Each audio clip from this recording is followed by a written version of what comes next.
Hey everyone, and welcome back to another video. If you're new here, my name is Sophia and I work in film and TV as a freelancer, and I absolutely love everything personal finance. I'm really into, tracking my budget, my spending, my savings and investing. So today, because I haven't done a video in a little while, I wanted to do a video about the new month, November. I cannot believe it's November already, and take you through my budgeting process of what I am planning on spending and saving this month, all within my amazing spreadsheet that I use. I've actually linked the spreadsheet that I use down below. It's not my own, it's just one from Etsy, and it is genuinely amazing. It has changed the game in how I look at my finances and how I track them. So I will share my screen and we can get into all things budgeting and what I'm thinking for the month. So let's do it. Okay, so let's get into November. So this month is we're coming up to the end of the year. I have some financial goals that I really want to hit, like my investing goals and my savings goals. And so I will just take you into my spreadsheet and show you sort of how I go about budgeting for the month and my philosophy of how I come up with these numbers. I think the best thing when it comes to budgeting is it's not supposed to be a restrictive process. Like, you're not supposed to put in numbers that are unachievable or you think, will just help the numbers look better. I think I put in very real numbers of what things are actually going to cost me, and then I can sort of track and see how I'm doing for the month, and it really helps me just keep an eye on what I'm spending a lot of money on and what I'm, potentially, being really good at, like with, am I reaching my savings goals? Am I reaching my investment goals? So let's look at the spreadsheet. I'll just be looking down at my computer, but I'll have my spreadsheet on the screen so you can sort of see what I get to look at. So going into it, we have like a little bit of a, like a income versus actual tab here, which is really helpful to know where you're looking for the month. And coming down to here, I've got all of my income, like my planned income, where I think it's going to be coming from. I am going to hide the name of the job that I'm working on because it is confidential and I don't want, anyone to sort of see this and, anyway. Working in film and TV is a funny thing. So anyway, I have estimated that I will be getting around, almost $10,000 for the month. I have a feeling this might end up being a bit more because I probably will end up working some overtime, and then there might be some night loadings as well in there. So that will be really good for the budget. So we're working with, almost $10,000, which is incredible. I feel very fortunate to be on a pretty good wage, and it's taken me a few years to actually build up to what I'm on at the moment on this job, which is really exciting. So I feel like I'm in a good place to put my money in really helpful areas. So let's first look at my expenses for the month. So I have already got some things that I sort of pre-fill for the year just to have a guide of what I think it's going to cost, but let's get into it and go a bit more nitty gritty. So first up, we've got my fixed expenses, my bills. So these don't change. I don't generally touch these unless I have like a bill coming up that is, once a year, and I have to make sure that it's on the right month. And I just leave that. These are all going to stay pretty much the same. So all in all, I've got about $1,000 worth of bills. I am currently living in Sydney, so I am paying rent in Perth, but I'm obviously not living there, so it's just, an expensive storage unit. My boyfriend's still living there, so we obviously still have to, pay rent. Be right back. Sorry about that, just had to get my tap looked at. Anyway, let's get into it again. So I think I was talking about my rent and stuff in Perth, and so I'm obviously still paying that. I've got all of my fixed bills, so I try to keep it pretty minimal. I don't have too many, bills and stuff. I don't really have many subscriptions. So all of these are pretty pared back. I don't like to spend too much money on things that I don't need. So Let's look at the actual expenses for the month. So going into it, I did think that because I've got a hire car here in Sydney and, you know, I'm driving to work every day, I thought that it was going to end up being more than it was. But in October, I literally only fueled up once and it was $56. So that was amazing. I've put in $60 for my fuel for November. So I think that will be pretty accurate if I only have to fuel up once again. I've put in $400 for groceries. I kind of think I might need a little bit more because it's kind of tricky when you move to a new city and you don't have any of your pantry staples. So I'm finding myself having to buy things at the shops when I go there to be able to make something. Like, for example, today I want to make minestrone, but I don't have any chicken stock. So you just end up buying things that you don't normally need in like a daily shop or like a weekly shop. Just because I'm in a new place and I don't have all of my great pantry staples that I do have at home. So let's make that $450, see how we go, because last month I spent almost $500 on groceries. So it's really handy to be able to look back each month and see sort of where you were sitting. And obviously last month I'd pretty much only just moved to Sydney, so there was a lot more that I was sort of buying from the grocery shop. So hopefully $450 will be good. And I do make, you know, I don't eat out a lot, so it sort of compensates for making all of my meals from home. Household items. So I think this is going to end up being, I want to say, let's go 50 because I am moving into a couple new places this month, or, you know, yeah, two different places in the 1 month. So this great place I'm in is only until November 16th, and then I've got to move somewhere for 2 weeks, and then I move into another place. So very busy moving about. So I feel like I will need some, you know, household things. Restaurant / cafe. I honestly, like, I'm working, you know, 50, 60 hours a week. So I really don't have time to go out unless it's on the weekends. And I have a few friends in Sydney, but not as many as Perth, obviously. So I think $100 is plenty. Like, I don't see myself going out too often this month because we do start filming on November 11th. So once we start filming, I'm just so exhausted at the end of the week that I don't know if I'll be having heaps of energy to be going out over the weekends. Anyway, we'll see. I put $15 for coffee because, again, I just make my own coffee at home. I have the Naked Harvest Clarity coffee every morning on the way to work, and then we have a coffee machine at work, so I just use that. So $15 is plenty just for like one coffee on the weekend every now and then. Shopping, I have been in a little bit of a shopping era trying to get some new clothes because I came over here with one suitcase, and obviously that's not tons of clothes for when you're living somewhere for like 5 months. So I've been buying like bits and pieces just to add to my, like, you know, work wardrobe because I'm an office girly, so I need to have cute clothes for the office. So I'm gonna have, yeah, $100 there. Personal care, I do see myself getting like a haircut this month or something, so I always put, you know, $50 towards that. It could end up costing a lot more because I am in Sydney, and I don't think I'll go to Salon Express or anything like that. I'll probably go get a proper haircut. You know what, let's make this $80 just in case.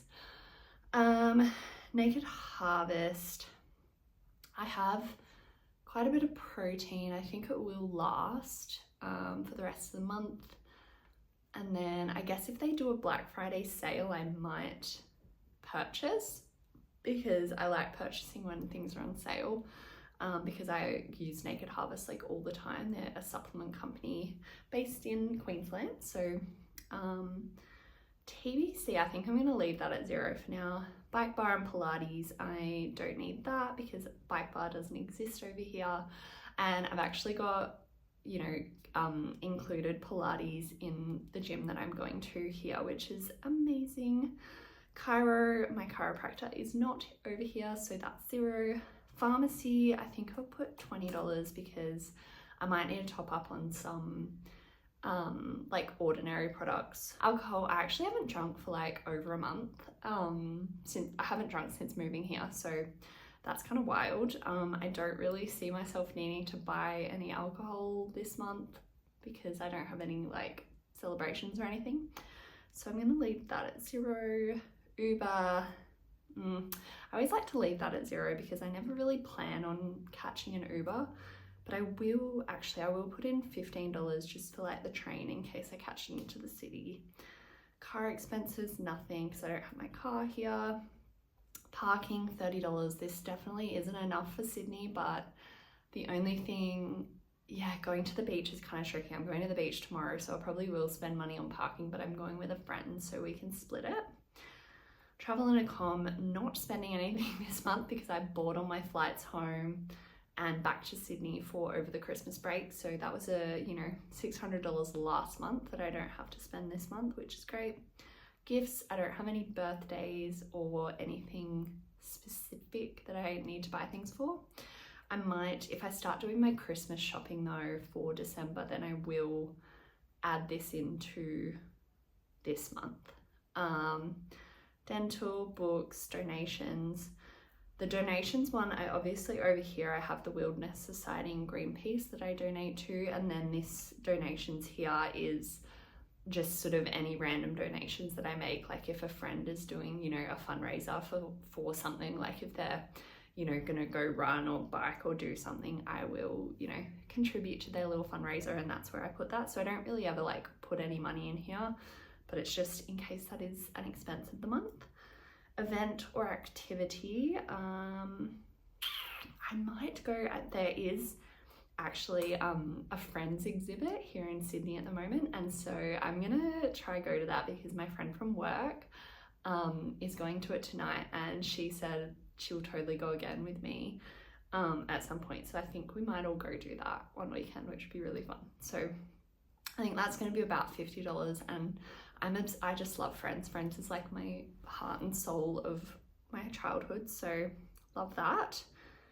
And then miscellaneous, I'm going to put 150 here because that's where I'm sort of putting the cost of the gym while I'm over here. So that is about, I think it's like $35 a week. So yeah, 150, 140 is probably how much it's going to cost for the next month. So all in all, my total income spent or my planned expenses is $2,157. So we'll see how we go with that. Yeah, it's pretty hard to project exactly what's going to happen in the month. Sometimes there are expenses that come up, but I just come in and I tweak my budget if I have to. So that's how I approach it. Let's go over to the savings, my favorite portion. So house account, I think, I already put my interest that I earn into my house account. So I think I might bump this up to $1,000 because I'm not really putting any other money into other bigger funds. It's sort of just going to my house account or my investments or my holiday fund. Those are like my three sort of main big funds. General savings, to be honest, I'm going to put 0. Investments, I reckon I could do, what did I do last month? Investments, I did like 2,500 last month. That's pretty good. I might do that again because I really want to hit my goal of $20,000 invested for the year. So let's actually see where we're sitting for the year with my investments. So we're at $15,000. So if I do $2,500 for the next couple, or for November and December, I will hit my goal. So let's commit to that. I will make that a priority for sure. I think $500 towards my holiday fund is really good. That's a couple $100 a week. And then car expenses thing, I always end up putting money in this because I just, filter money away so that I don't spend it on anything else.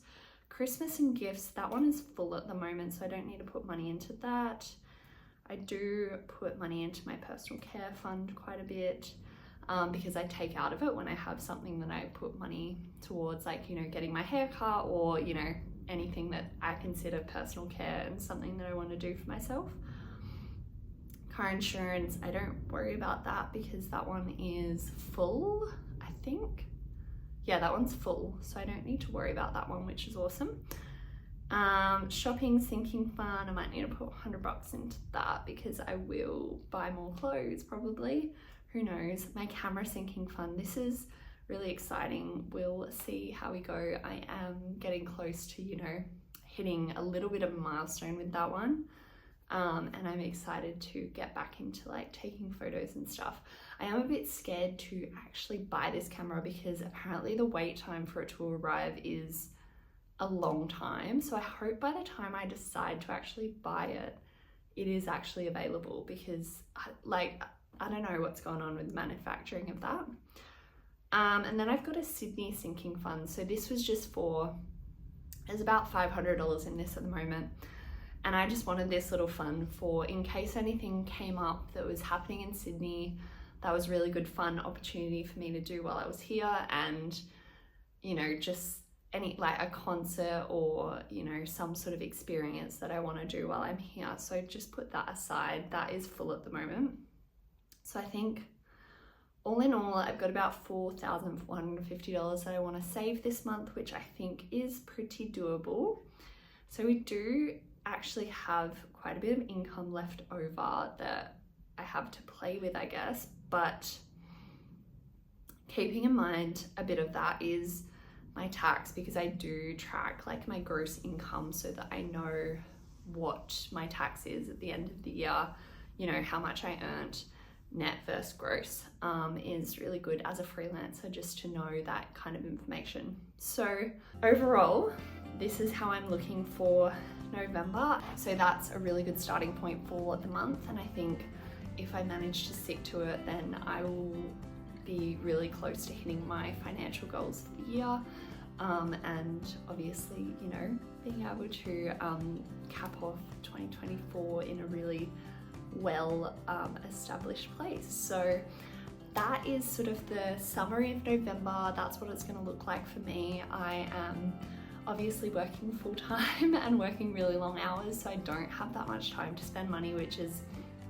honestly a blessing. And sometimes being away from all your friends and family is, while it sucks, it's also a good opportunity to really focus on your work and just sort of putting your priority into bettering yourself and your, you know, your skill set in the work environment. So that's sort of how I'm approaching this experience in Sydney. Anyway, that is what it's looking like for November. Let me know what your sort of savings or spending habits are going to be for the month.